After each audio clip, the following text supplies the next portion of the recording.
nas urnas eletrônicas no primeiro e segundo turnos das eleições brasileiras.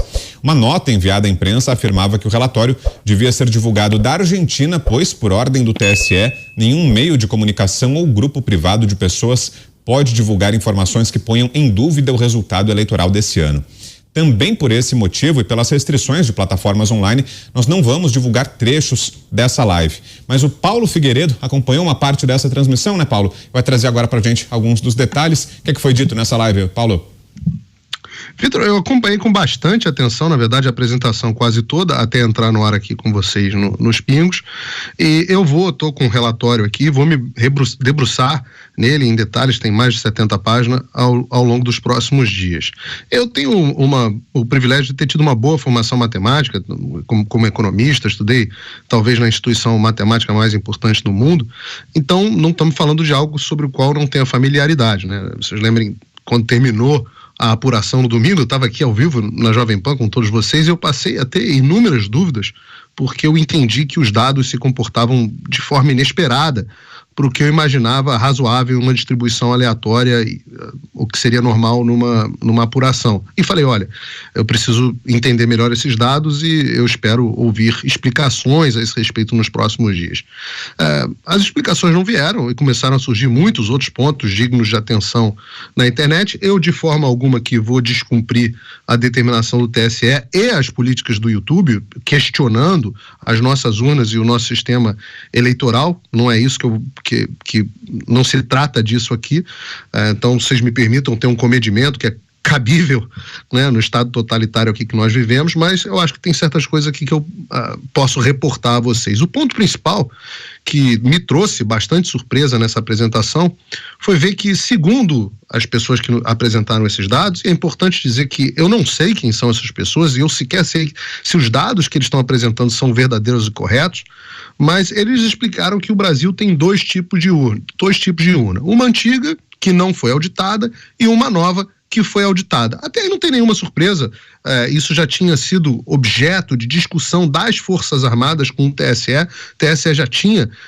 pedido um teste público de segurança a essas urnas que não tinham sido auditadas e o TSE havia negado essa sugestão, mas o que nós não sabíamos e que esse grupo levantou, e de novo, estou repetindo as informações que eles apresentaram, foi que o Lula teve um resultado muito superior, 10, 12 pontos superior, nas urnas que não foram auditadas.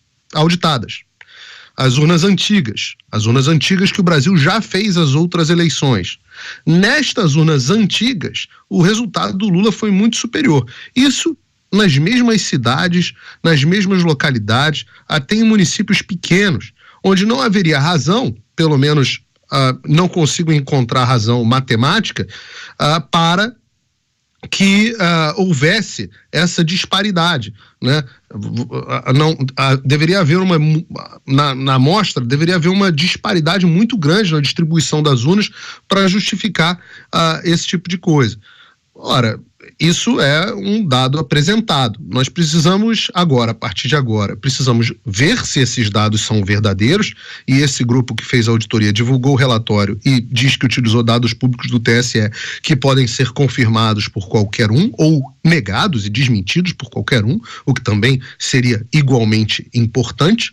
E eu acho, e esse é um ponto que eu venho chamando a atenção aqui há bastante tempo, que existe uma maneira muito fácil de sanar os problemas, que pessoas tenham que sair do Brasil para fazer questionamentos. Vejam, pessoas têm que sair do Brasil, fizeram a apresentação na rede Getter, né?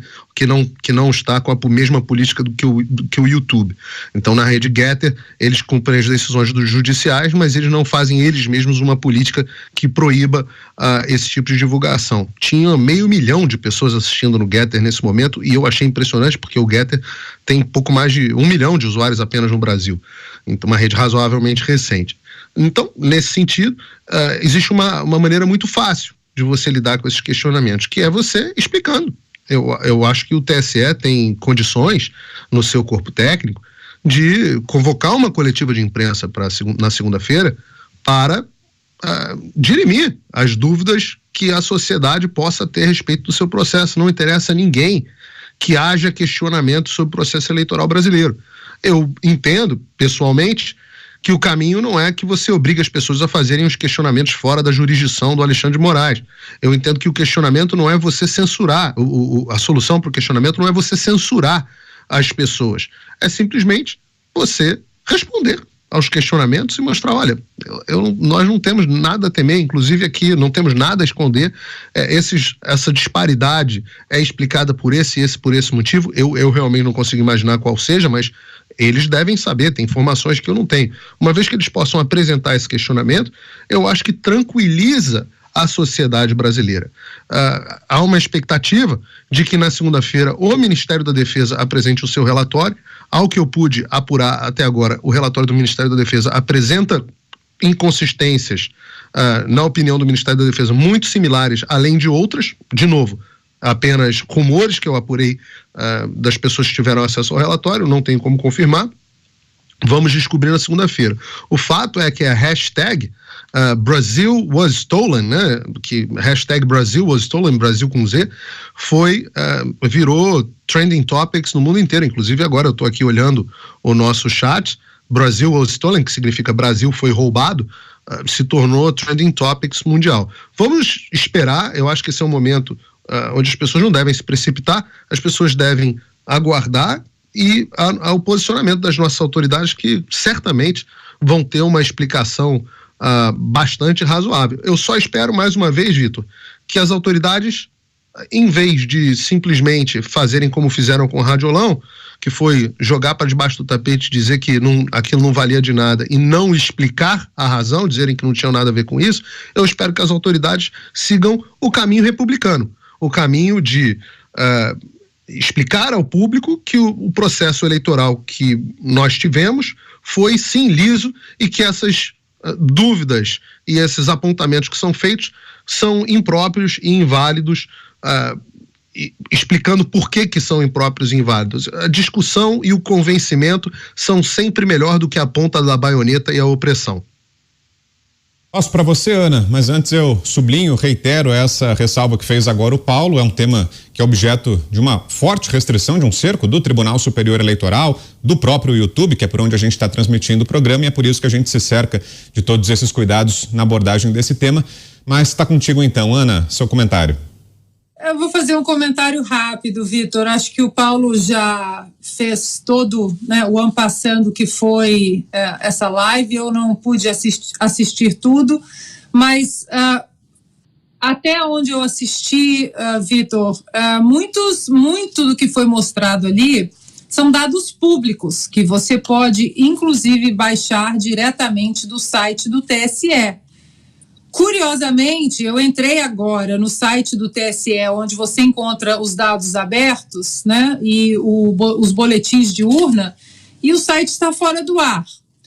Mandei uma mensagem para uma pessoa no Brasil, veja se aí também está fora do ar. Também está fora do ar.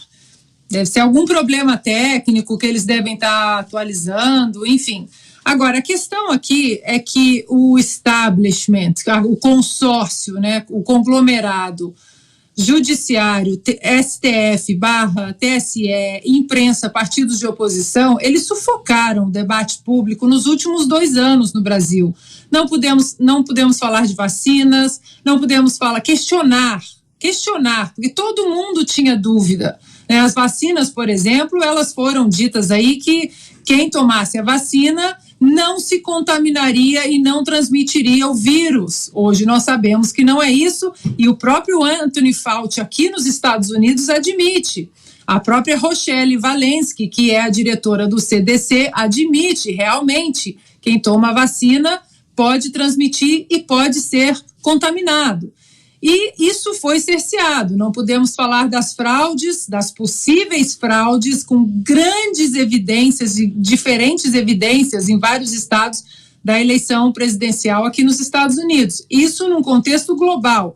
Mas no Brasil nós tivemos também a caneta do judiciário. Vocês não podem falar sobre urnas. Houve interferência do judiciário no próprio debate correto das nossas casas legislativas sobre um processo maior em relação à lisura, uma melhora do nosso processo eleitoral.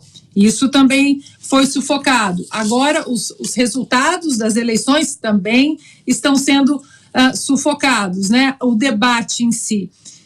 O questionamento e o perigo é esse, Vitor, é a censura. Nós não podemos sequer falar durante a campanha presidencial de fatos que aconteceram, que estão aí recheando páginas e páginas da história do mundo.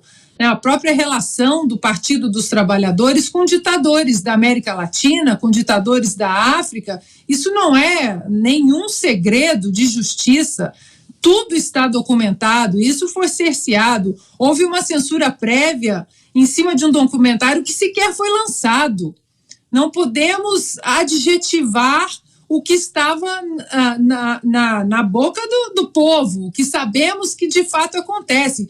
Ouvimos do senhor ministro Alexandre de Moraes nenhum voto que, apesar das premissas verdadeiras, eles iam ter que censurar para que o povo não concluísse conclusões falsas, ou seja, conclusões que eles não queriam que fossem tiradas. Então, Vitor, a verdade, como o Paulo disse, vamos esperar as autoridades se manifestarem em relação a essa auditoria, se nós vamos ter alguma auditoria do Ministério da Defesa, algum documento do Ministério da Defesa, mas o fato é que essa eleição, ela não foi limpa, e não estou falando de domingo, estou falando de todo um período onde um candidato foi ressuscitado artificialmente por medidas ativistas e militantes de ministros, não juízes, de ministros da corte que deveria salvaguardar a nossa Constituição e fazer do Brasil um império das leis. E hoje o que nós temos diante desse resultado de Lula como presidente foi a coroação da impunidade.